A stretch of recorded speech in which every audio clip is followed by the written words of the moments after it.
Allah forgives whoever He wants. Rasulullah ﷺ was injured in Uhud. Listen to this carefully, don't forget it. He was injured at what? Uhud.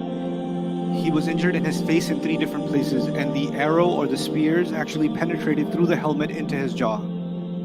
Okay, several of his teeth were gone, and he had to be patched up with mud so the bleeding would stop. When he fell to the ground, sallallahu alaihi wasallam, Umar bin al-Khattab thought he was dead. He was gone. And Umar bin al-Khattab lost it. He just sat on the battlefield. According to one narration, he just sat there. What's the point now? Rasul sallallahu alaihi wasallam comes back to consciousness. In one narration, he gets up to consciousness and says, كَيْفَ يَهْدِ اللَّهُ قَوْمًا? How can Allah guide a people that spill the blood of their messenger? Okay? How can Allah guide a people who spill the blood of His messenger?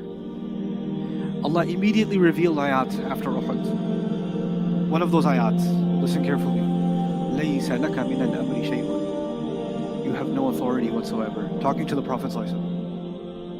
أَوْ يَتُوبَ عَلَيْهِمْ أَوْ يُعَذِّبَهُمْ. Whether He wants to accept their tawbah or He wants to punish them, فَإِنَّهُمْ ظَالِمُونَ. Then they are, in fact they have done great wrong. فَلِلَّهِ مَا فِي السَّمَاوَاتِ وَمَا فِي الْأَرْضِ. Allah owns whatever He has, whatever's in the skies, whatever's in the earth. يَغْفِرُ لِمَنْ يَشَاءُ. He forgives whoever He wants. يُعَذِّبُ مَنْ يَشَاءُ. He punishes whoever He wants. وَاللَّهُ غَفُورٌ رَحِيمٌ. And Allah is extremely forgiving, loving, merciful. What have we done? I haven't forgiven you, so I know Allah won't forgive you. Because until I forgive you, I know Allah won't forgive you. Don't point at anybody. Please don't. When you do that, what are you negating? And what do you think is going to happen on Judgment Day when nobody can speak? You're going to be like, excuse me, Allah, you're about to forgive this person, but I haven't forgiven them yet. So can you let them at least one weekend in the barbecue before, because I have an issue. You think you're going to be concerned about raising an issue about somebody else? And do you think that on Judgment Day somebody will feel like, I don't know how he got away, I'm still mad, how could they get away? And some people live in the anxiety that someone who has done them wrong might be forgiven on Judgment Day because they've changed. They have this anxiety, this person changed, but I didn't forgive them, so why is Allah? It's not fair, Allah's going to forgive them. They got away with it. That, even to the Prophet of Allah sallallahu alaihi wasallam, Allah told the Prophet sallallahu alaihi wasallam, you're a slave, act like it, be a slave. Forgiveness and punishment is not yours, it's whose? It's Allah's. Stop thinking you have a say in it for anyone else. Let it go, because that's part of being a what? Being a slave. Their matter is with who? فَأَمْرُهُ إِلَى اللَّهِ. His matter is with Allah. It's not your problem. Because you yourself and I myself are slaves of Allah, and so are they. If they've done wrong to me, firstly, if they've done wrong to me, they've first done wrong to Allah, because Allah told them not to do wrong to me. So they haven't, before someone commits a crime against me, they've already committed a crime against Allah, and Allah is way more offended than I am, and Allah is way more just than I am. So instead of me thinking I'm going to teach Allah how justice is going to work on Judgment Day, which by the way Allah asked this question in the Quran, قُلْ أَتُعَلِّمُونَ اللَّهَ بِدِينِكُمْ. Tell them, are you going to teach Allah your religion? You want to teach Allah how justice should work?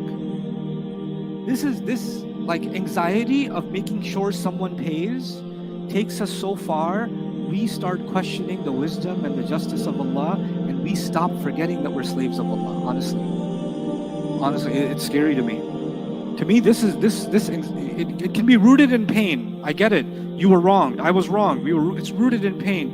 But you cannot allow that pain to turn you into a pharaoh.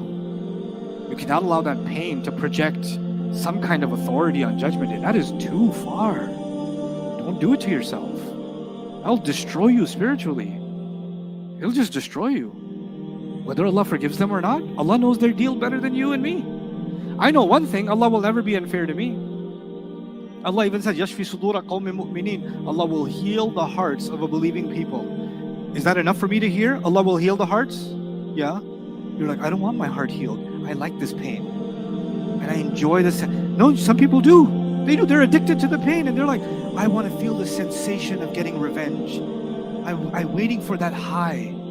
I need it. Guess who needs to see someone else suffer? Who has that need? Who's the first one who needs to see someone suffer?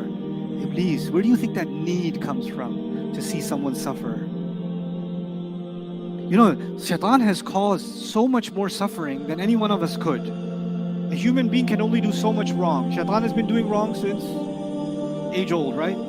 So my desire to see Shaitan suffer should be stronger than my desire to see anyone else suffer. But I never make dua, Ya Allah, throw him in Jahannam, do this to him. I just say, Ya Allah, protect me from his evil. That's it. That's all I say. A'udhu billahi minash shaitanir rajeem. Why? Because who's going to deal with him? That's Allah.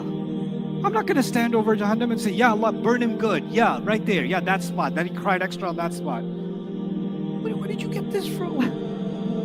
This insatiable thirst for revenge and exacting pain on someone else. You know, justice is, you know, we should want justice. It's a human nature to want justice. But you just have to rely on, first of all, if there's worldly means to seek justice, do it. And if there's no worldly means to seek justice, then amruhu ilallah. Allah is more just than I can ever be.